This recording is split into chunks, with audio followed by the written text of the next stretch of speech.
Hello friends, আসসালামু আলাইকুম। Welcome back to my channel IT help. অনেকদিন পরে আপনাদের সামনে আসলাম। আজকে আমি আলোচনা করব মাইক্রোটিকের কিছু বেসিক বা ইম্পর্টেন্ট টিপস নিয়ে।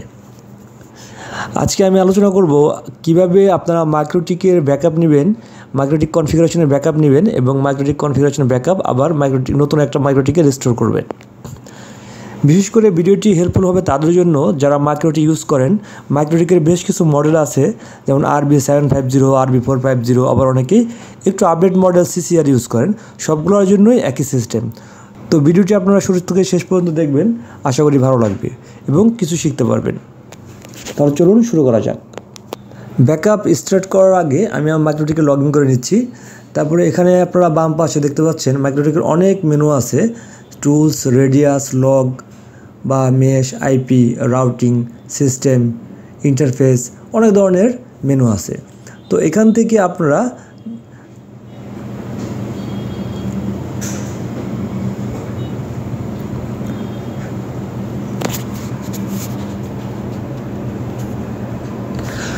মাইক্রোটিকের ব্যাকআপ সাকসেসফুলি নেওয়ার জন্য আপনারা ফাইল মেনুতে ক্লিক করবেন।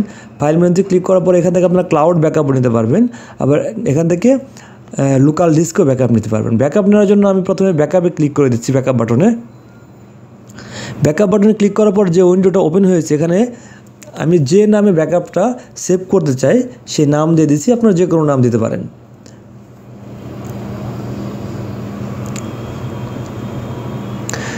তারপর আপনারা যদি কোনো পাসওয়ার্ড দিতে চান পাসওয়ার্ড দেবেন, পাসওয়ার্ড না দিলে জাস্ট ব্যাকআপে ক্লিক করে দেবেন।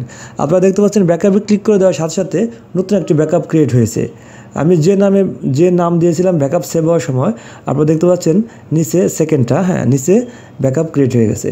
তো আমি ব্যাকআপটাকে সেভ করার আমার লোকাল ডিস্কে নেওয়ার জন্য আমার হার্ড ড্রাইভের যে কোনো একটা ফোল্ডার ক্রিয়েট করে সেটা ওপেন করে জাস্ট ব্যাকআপটাকে ক্লিক করে ড্রাগ অ্যান্ড ড্রপ করে দিলাম। আপনারা দেখতে পাচ্ছেন মাইক্রোটিক থেকে ব্যাকআপটা কপি হয়ে আমার ডিস্কে বা আমার ফোল্ডারে চলে আসছে।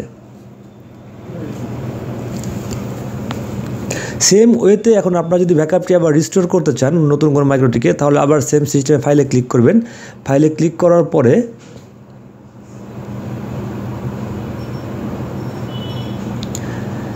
সেম সিস্টেমে ব্যাকআপটি সাকসেসফুলি হয়েছে কিনা দেখার জন্য আমি আবার ফাইলে ক্লিক করে দেখে নিচ্ছি ব্যাকআপটি হয়েছে কিনা। আপনারা দেখতে পাচ্ছেন এখানে ব্যাকআপটি ক্রিয়েট হয়ে গেছে।